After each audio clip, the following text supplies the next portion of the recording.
Apakah kalau ada ini si fulan atau fulan yang bertobat dosa zina yang lalu bisa diampuni? Insya Allah. Bahkan jelas ayatnya. Quran surah ke-39, ya, Az-Zumar ayat 53. Dan ini kan turun ketika ada seorang ingin bertobat dari dosanya. Ya, dan ini dosa besar gitu kan. Bahkan ada ayat menyebutkan dari zina. Ya, apa yang disampaikan Allah di sini?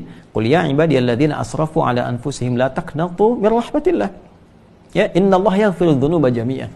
Ya, wahai hamba-hambaku, masih disebut hamba, dianggap hamba, diaku hamba oleh Allah Subhanahu wa taala. Ya, kata Allah, "Hei hamba-hambaku," katakan Muhammad SAW kepada hamba-hambaku yang israf berlebihan. Jadi israf itu udah standar tertinggi dalam dosa. Ya, jadi ada khata, nanti ada afu pasangannya, ada dzambun, ada ghafir pasangannya.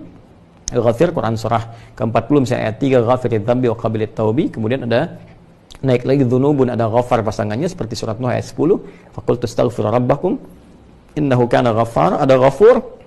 Kalau naik lagi dzunubun ma'zulmi, jadi khata'un, dzambun, dzunubun ma'zulmi pasangannya ghafur, kemudian israf pasangannya rahim. Ya, israf pasangannya apa? Rahim. Makanya disatukan di Al-Baqarah ayat 286 kan? Rabbana la tu'akhidna in nasina aw akhtana khata'. Rabbana wa la tahmil 'alaina isran kama hamaltahu 'alal ladzina min qablina. Itu dzambun dan dzunubun ma'zulmi. Rabbana wa la tuhammilna ma la taqata lana bihi, seperti israf. Wa'fu 'anna al-'afwu waghfir lana, ghafir, ghaffar dan ghafur. Warhamna rahim. Nah, tingkat tertinggi ini dosa-dosa besar, seperti zina kan dosa besar. Yang membunuh dosa besar. Maka kata Allah, "Qul ya ibadiyalladzina asrafu 'ala anfusihim," hai hamba-hambaku yang pernah berbuat israf.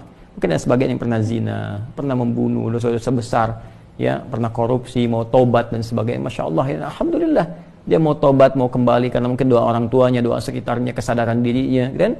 Kemudian la taqnatu min rahmatillah, jangan putus asa dari rahmat Allah Subhanahu wa taala.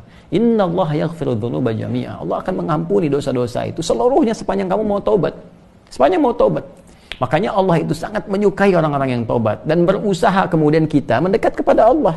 Dan Allah pun berikan jalan sampai titik terakhir dia, sampai nyawa di kerongkongan. Kan yang paling viral itu kisah Firaun kan?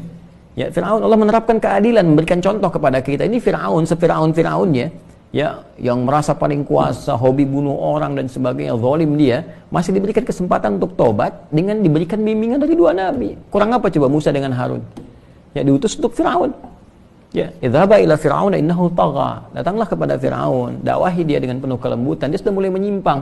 Jadi bukan masalah kekuasaannya yang salah. Kekuasaan silahkan berkuasa, nggak ada masalah gitu kan. Cuma ketika menyimpang dari kekuasaan, ingatkan kata Allah. Diingatkan itu karena sayang. Kalau nggak sayang dibiarin.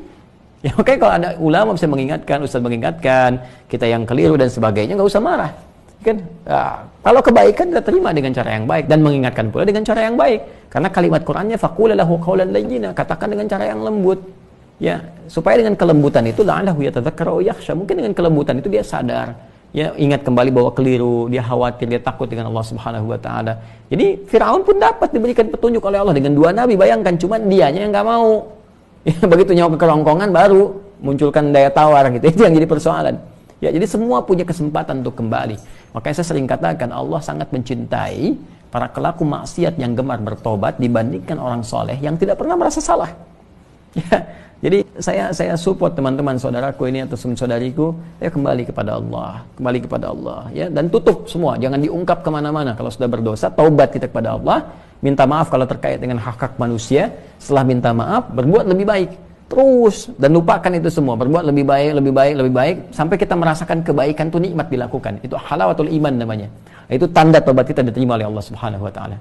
Tanda taubat itu kan ketika kita menyesali, mengakui, menyesali, kemudian ada rasa nggak enak untuk mengerjakan lagi atau bahkan mendengar, ya ini saya nggak mau dengar, acara-acara gini sudah nggak suka dan sebagainya. Terus berganti jadi kebaikan. Nonton yang bagus-bagus, bacaan yang baik, enak sholat dan sebagainya. Itu tanda taubat kita diterima oleh Allah Subhanahu wa taala. Ya, jadi di sini saya kira semua punya kesempatan yang sama untuk menjadi baik, untuk dimuliakan oleh Allah Subhanahu wa taala, dan tidak sungkan kita mendoakan setiap orang termasuk diri kita sendiri. Ya, untuk selalu berusaha ya, konsisten pada nilai-nilai kebaikan.